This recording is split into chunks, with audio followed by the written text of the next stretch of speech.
નમસ્કાર, આજના નવા વિડીયોમાં તમારું હાર્દિક સ્વાગત છે। તો આજે વાત કરવાની છે કે કમોસમી વરસાદના કારણે જે ખેડૂત મિત્રોનો પાક બગડ્યો છે એમની વાત કરવાની છે। કારણ કે જે ખેડૂતનો પાક બગડે છે 3 મહિના મહેનત કરીને સતત છેલ્લે રાહ જોવાની હોય છે, પરંતુ કમોસમી વરસાદના કારણે આપણા સીએમ ભૂપેન્દ્રભાઈ પટેલે એમને સૂચના મુજબ જે કાર્યવાહી કરવામાં આવી છે કે સર્વે કરવામાં આવશે અને જે નુકસાની થઈ છે એની ભરપાઈ પણ કરવામાં આવશે। તો એમાં શું કરવું આપણે કે ભાઈ કોઈ પણ ગામના ખેડૂત હોય તો એમના ગામમાં જે ગ્રામ સેવક બેન હોય એ આવતી જ હોય છે, અને ખબર ના હોય ગ્રામ સેવક બેન કોણ છે તો તમારા સરપંચ અથવા તલાટી બેનનો સંપર્ક કરો કે કોણ ગ્રામ સેવક છે।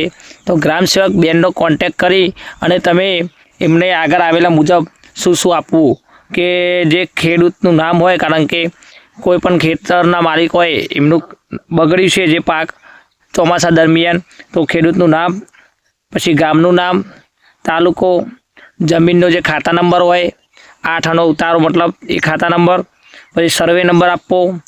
પછી સર્વે નંબર કારણ કે 8 આના જે ઘણા બધા ખેતરો હોય એમાંથી જે ખેતર તમારું બગડ્યું હોય ખેતરનો પાક એનો સર્વે નંબર અલગથી હોય છે એ આપવો। જમીનના ખાતા કુલ કેટલી જમીન છે એટલો એરિયા મતલબ ખેતર આટલું છે તો એની એરિયા આપવો।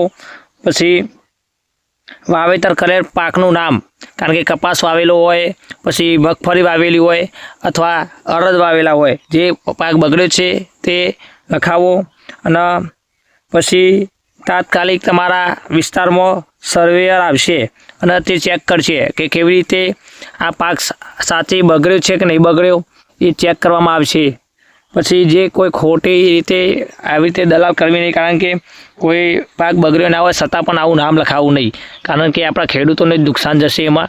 કારણ કે જે આગળથી કહ્યું કે મહેસાણા જિલ્લો તો હજુ તો મતલબ એમાં મંજૂરી આપી નથી કે તમારા વળતર આપશું, પરંતુ જ્યારે વળતર આપવાની વાત આવશે ત્યારે ખોટા ખેડૂતો હશે એમના કારણે જે સાચા ખેડૂતો એ રહી જશે।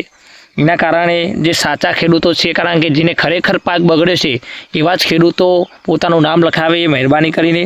તો આગળથી સર્વેયર સેટેલાઇટ દ્વારા સર્વે કરવામાં આવે છે દર વખત રવિ પાક અને ખરીફ પાકનો બંને।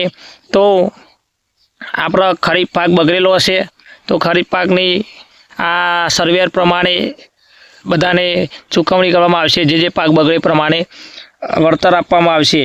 એ આપણા સીએમ ભૂપેન્દ્રભાઈ પટેલે નક્કી કરેલું છે કે તાત્કાલિક સર્વેયર મૂકવામાં આવશે અને અપ્રુવલ આપવામાં આવશે। તમે ખોટી રીતે કંઈ કરશો નહીં તો તમારું નામ રદ થઈ જશે।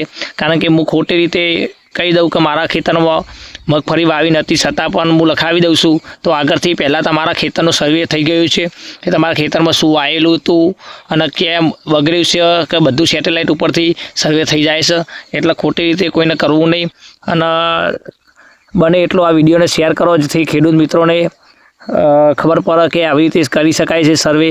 અને એવું હોય તો તમારા નજીકના ગામ, કારણ કે કોઈ ગામ છે તો એમાં ગ્રામ સેવક બેન આવતા જ હોય છે, એટલે ગ્રામ સેવક બેનનો સંપર્ક કરો।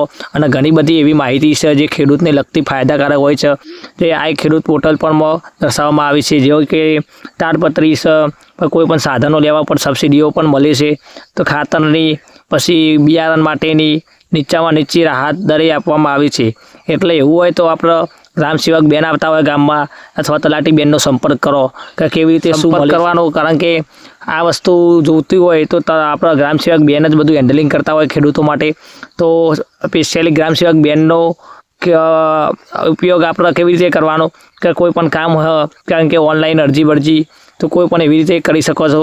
અને નજીકના આપણા વિષય હોય એમનો પણ સંપર્ક કરી શકો છો તમે ઓનલાઈન કોઈ વસ્તુ કરવા માટે। તો જય હિન્દ, જય ભારત।